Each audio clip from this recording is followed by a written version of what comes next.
What benefits did you get from credit? Do the guys pay for your credit bill or something? I wish. Do you think a product designer can become a CEO one day? When you joined CRED and when you left the CRED, what differences did you see in yourself? And what's your take on the next 5 years of designing industry? They're saying by 2028, graphic design as a field is completely gonna not exist.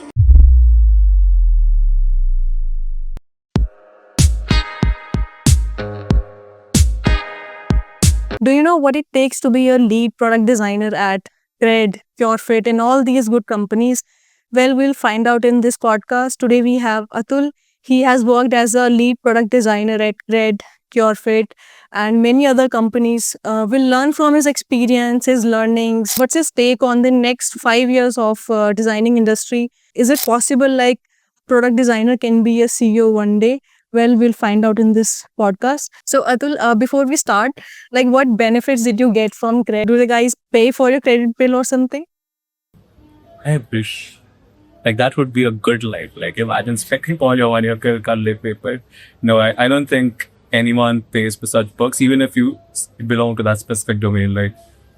Even at Cure.fit, when I was there, you would assume that would get maybe eat your food free and stuff like that, but that's not true. I think I was a major financially lame person before I joined CRED in terms of credit cards. I actually had one and I didn't realize that minimum due thing, if you just pay that, you get charged 40% of the whole thing. I think I paid more than 80% of that amount that I had on my credit card for almost 2 years till I realized that I'm not good at this and I cut it off. But I think being in CRED kind of made me realize some of those nuances. So the perks are actually knowing more about the space that you're working in, not the credit card bill, sadly. When you joined CRED and when you left the CRED, what differences did you see in yourself, based on designing and business sense? I think for me, pretty much everything changed. I changed the company, the city, the country. For me, it's like a whole new world right now. So I think everything changes in terms of perspective, demographic. I think CRED, I had the privilege to design for a very specific 1% of India segment. So you have a lot of leverage. I think the next project that I'm going to work in is going to be for multiple segments, multiple countries, multiple continents. So I think it's about understanding what works on average. It doesn't give you as much liberty as creating for a very specific cover. But yeah, I think it's also going to take a time because you have almost 4 years of hustle and you're designing things a certain way. And now you have to really cut that off, switch it back in and be now I have to create something very different for a very different kind of audience. So I think it takes a little bit of time to change that mindset, the way you design, the aesthetic that you've attached yourself to. So it's more of that. And do you believe this, that if a product designer has a business sense, do you think a product designer can become a CEO one day of a company? Yeah, I think AVM is a great experience of that. I think if you have that kind of aesthetic sense and if you have a nuance of what looks great and then you have to lead every single thing, I think it channels through. I think that's why when they release something, you see how it kind of keeps leveling up in terms of how aesthetic and how great the experience is of the product. I mean, I think it depends on everyone. I think the CEO kind of defines the culture and what is important for the kilo for the boom company. If you have someone who's a very, let's say, a PM kind of person becomes CEO, that product will have an insane functionality. It will have a lot of things covered because the brain that works behind that is for product manager, right? You're on nuances and making sure that every single pitch case and angle works. If there's someone who's into business and sales, when they create a product, they're going to make sure that the business side of things are working really good. I think it's like a DNA that starts and the company becomes strong, those areas, whichever the CEO has. So yes, definitely there's a designer who will, and it has become CEO in the past. So I think we've seen those parts too. But I think designers mostly, we have this thing where, creation is something that attracts us much more than the non-creation parts. So it takes some amount of time to become that thing. But I think I've met a lot of people in the recent times who have the business acumen and they have this aspiration to start something of their own. And I think those guys are doing well. I think you see a lot of designers at a young age these days turning into creating their own agencies because they're if I can create, then why not make money out of it? Why should I make someone else rich? Which I think is actually a very great edge over someone like me, at least. I've come from a service background. My whole life, I've always worked on a job. Now, do I care about my salary or 10 other people's, something like that? Part scares. So I think this is something I feel comfortable in. But maybe at some point I'll try that. And what's your take on the next 5 years of designing industry? How do you see? I think anyone who says they know or they have an intuition about this is extremely wrong. I think for the longest time, professionals felt like they know where this is going, but with this whole AI influx and everything changing so drastically every single day, I don't think anyone knows what's gonna look like. Like they're saying, like by 2028, graphic design as a field is completely gonna not exist, which doesn't seem that untrue because if you look at how Canvas evolved and how these KIs where you just draw random shapes and it knows that oh you're trying to draw a burger and just makes that. I think with all of that coming in, I think yeah, a lot of that skill is not gonna work anymore. But I think what's gonna happen is a lot of our work that we put a lot of time in and we look for different ways to create extreme edge in craft, that might go away. Like we might do things faster, we might create things faster. So a designer who creates, let's say, 5 creatives per day today might create 50 by end of 2025 because everything just becomes as simple as that. Like I need this, this is my vision. And I think what's going to really be relevant in the industry 5 years from now is going to be taste, because you see people using Midjourney, but someone creates something really, really beautiful and aesthetic while someone is just creating something very random. So I think that's where taste comes in. You'll see a lot of these Instagram accounts where people who know photography, they create such magical outputs out of AI because when they are prompting, it's not about make me a party scene. What they're talking about their shutter speed, they're talking about aperture, they're talking about grains and give it this some amount of imperfections in the pictures and give me a fisheye view or stuff. Like this is not something that comes to an old person. Only a person who studies and knows this space well can actually create a prompt that is that good. And I'm realizing that I was supposed to do a lot of this in Hindi, but I'm speaking a lot of English, so I'm sorry about that. But I think what's going to happen is it's just going to be like people who understand the space really well, they're going to be doing really good with AI. And I think that's where it lies, the fusion. Like, how do you see the impact of AI for UX designing? I think it flows for us in a very similar way. I think every single thing that took a lot of time, like, oh yeah, I have to go and do research. Now, research is as simple as, hey, ChatGPT, do deep research and figure me out this. Do these computer analysis, these are 7 apps, I have all the screenshots. Now you do computer analysis and figure out who's doing onboarding better, what's the best parts that I pick from each of these competitors and make something of my own. I think a lot of the parts that felt redundant are going to be taken care of. Some parts, like there's something called Stitch that was launched by Google, which is a UI creation platform. It creates the generic stuff, it's like material design and stuff. So I feel like there's going to be this phase where everyone's going to be like, oh, now everyone can create better UI. So let's move to these AI platforms. But the thing about AI, it takes mass data and it creates into something that's very generic. And there's going to be a way where it's going to create like these generic products. And we get into the whole era of material design again, where every other app is the same. People are going to go again like, you know what? Now everything looks the same. I want to be unique. And the whole bespoke UI designs will come in and create something that people are not seeing around going to have. So I think it's a cycle. Like it's the whole thing where your dad pants are now called Korean pants, and the 10-year cycle of fashion that repeats every now and then. It's going to be similar for design as well the day are. But that's just what I'm assuming. For all I know, it's going to blow my mind away. Like what kids doing these days, and it looks completely different. But yeah, I think a lot of things that we spend a lot of time in are going to get simplified. And I think the amount of things that we've shown is going to become powerless. There's a good chance that for everyone, the edges and layers of the work that they do, like for a designer, it's some amount of front-end code, it's some amount of PMA. I think if this becomes easier to do, you're going to move into those paths too. So there's going to be a 10x designer future that exists in the upcoming 5 to 10 years where a person goes like, I don't need any of these guys. I can literally take what I'm supposed to create, do research, figure out the niche and everything. I'm like got a PM does by myself, create design because I'm an expert of that, and use Lovable or let's say Cursor to create a working app and deliver it to clients. So the future of design that people used to think that what does it look like to be a successful designer is being a design man. That might change. It might mean like now it's all about creating a small team as 3 people of great at the niche, and you just run your own thing and you create ideas that would take months into just simple couple of weeks and you push it up. Which company do you think had the best UI UX apart from CRED and Cure.fit? I think I really like Swiggy. I don't think a lot of people have been able to do something like this in terms of aesthetics. Like I personally prefer Swiggy's experience based matter. And again, like I think the world's biased that way.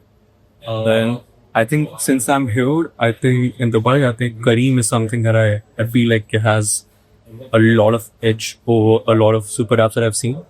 I think they look extremely classy. I've seen the experience in terms of I can book a ride and get groceries at the same time, and how they make sure that I'm always on top of what I am on to is pretty good. So I think that is one fast that I feel like these guys have done very well, and I think I find it much better than how Grab has handled the same thing. How I think a lot of fintech apps are by like this VO Bank. Like I've not seen banks doing so great in terms of their experience, right? It is a lot of bold calls. Like they don't have a navigation that's spread across where people keep on fighting that I need 5 things in my bottom navigation or 4. They have a cruise bottom navigation. You tap and that's when you see everything. How do you stay updated with the latest trends? Like any creator or any newsletter do you follow for like to stay updated about the latest UIUX trends? Yeah, I can't read to save my life, so I wish I could. I think for me, it's more about being in by doing kind of thing. So reading is not an option, but yeah, I do scroll Instagram a bit. So I think for me, AI updatation kind of comes from there. Like there's some random people who feel like a slideshow, like what was new in AI this week, and I just like scroll through it. I think I tried to like test out a few things. I think yesterday was all about trying to create something in Flora AI with using multiple AIs that they have. So yeah, I think most of it is just finding something interesting and wanting to work on it. I think that's what everyone should do right now with this. There is no way of like maybe this is the future. Maybe the future is like right now we have experienced that every single week there's something new happening. Like you're like, oh wait, what do I do? Figma is creating its own MCTs, Blender 3D design is suddenly like you put a command and bake so 3D output out of it. Like, and every week it becomes better. The best thing is to just ride the wave. Don't sit around. Just get onto it and just keep trying shit. Whatever eventually makes to the end of it, you're there. So as we have talked about the future, now let's talk about the past. Like you have done graduation from NIFT, but how do you see like people who have like graduated from or have studied design from NIFT, then a self-taught designer? How do you see these two? I think I have a lot of biased opinion from this. I think I personally think education institutions is a scam. I think it's a outdated system that we run just because it has some kind of what do you say? It has these signaling biases to it, like telling someone that my son's in IIT is pretty cool, so you keep on doing that. But IIT was successfully was bad. Like last year, it had 5,000 people who didn't have a job, so it's not really doing its part well.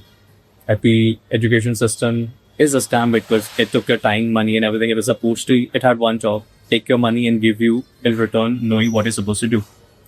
And it has never done that properly. Like in class 10, when you're asked what do you want to do, then is it maths, or there's science, or bachelor, or commerce, or arts, and everyone's clueless. Like if it took 10 years of my life and you're not even able to let me lead me there by now, like you have literally kind of just scamming with my money. And then you think, oh yeah, college is going to make me smart. But then you realize college is a filtering system. The smartest one are taken, the cream of the cream is taken up by IITs. The next is taken by NIFTs. And then you say, oh yeah, maybe this is where I'm going to learn stuff. But then you realize no one in a college second third year would ever say that they've learned anything from college. They take your money, they give you a space. And the best thing that they can do is you learn by other people who are there because it's surrounded by smart people. But colleges, teachers, I don't think that ever contributes to any of their personal growth. Your teachers are people who have never worked in the industry, who have just given an exam of how to teach and then keep on teaching shit through books. The difference between what happens in a professional space and academia is at least 5 to 10 years. You will be in colleges where they'll teach you they'll teach you web, what was it called? Dreamweaver and Flash after 5 years of Adobe stock and support for itself. Like it's a split experience that you pay for. Even the one thing that you feel like, oh, I'm going to get off the house and I'm going to have a great social life.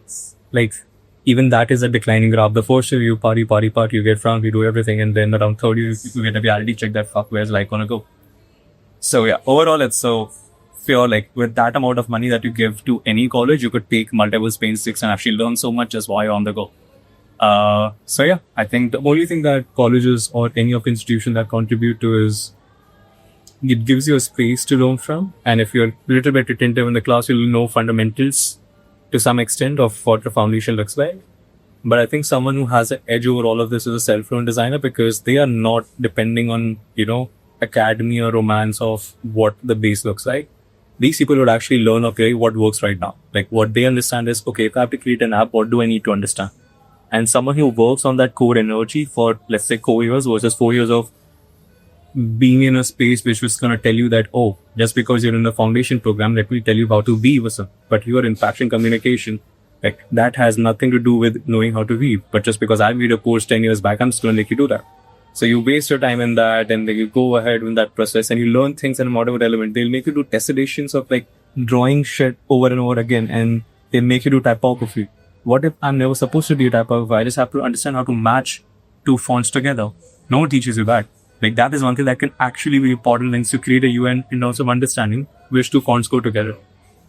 There's no clue about them because that curriculum is made by people who thought that I just have to fill 4 years by teaching them stuff, and they made it 10 years back and they forgot about it. And now you're in a position where for the longest time you wanted to reach the space where professionals are working and they know what they're doing. Now professionals don't know what they're going to do because AI is changing everything. So academia is at such a disadvantage right now. Like people who are in college right now thinking they'll get a job into this thing, they're not. They should be really, really worried. Then they should be working towards it, because the one thing that is bound to happen with AI is your starting jobs, like the description of that job is going to change completely, because all of that can be taken care by hate. Like everything that you thought is required to be an intern is not the same anymore. Like someone who has done this job for 1 to 2 years is equivalent to what an intern is expected to do now. So I think people need to buckle up, and I think people need to stop believing that academia is the way to succeed in life. Like all you need to do is literally understand what is up the job. Like academia has one job to do: prepare you to get a job. Like all that love for academy education is literally a scam. It's like patronizing you by saying that love your country and fit. No, it's like paying someone to be in a hotel. You understand that I get better values for a tariff that I pay somewhere else. You move to that. Similarly, the whole scam and the whole ideology of like college is supposed to be this place where you go and educate. Like, no, it's supposed to get you a job. You pay them for that. And if they're not able to do that because college placements are shit, no matter which college you're in, everyone knows that, they are supposed to take you as close to real life experience as possible. Colleges should support you doing freelance so that you know how to deal with clients and actually work on that. Colleges should tell you that how to do your taxes, because the first thing that you go to your job is to select a new regime or an old regime. No one tells you about that shit. Like college goes take you there. So if they are not doing it, drop them. Learn from people, do freelance, get as close to real life experience as possible, because that's what you're going to be expected to do from like, because just because you understand double diamond process of 7 steps, your job, no one's going to ask you that. They say just make an app or make a design or make a flow. No one cares about your process. People care about the outcome. So do that multiple times, hammer it day and night so you're able to do that. So don't rely on academia, like just pave your own path, because they have no clue what's happening out there. And trust me, they have no reason to know that too, because they're going to get you money any which ways. Like this whole facade that they've created of education institutes and getting degrees on get you there. No one cares about your degree anymore. Like no one really cares that you're from IIT or NID or anywhere. Everything that matters is your proof of work. If your portfolio is shit, no one gives a care about it, at which college you're from, or give you a job based on that. So work on real life stuff, feel as much work as possible, learn from what's happening out there, and yeah, stop blindly believing in everything that you wrote in your academy. 2025. In 2025, your portfolio speaks louder than your degree. Yes, I completely agree with that. Okay, so I hope your phone is recording. We'll just finish this. Okay. So thank you so much, Atul, for sharing your insights on UI UX designing. I hope it will help the future UI UX designers. And thank you so much for your time. Thank you so much.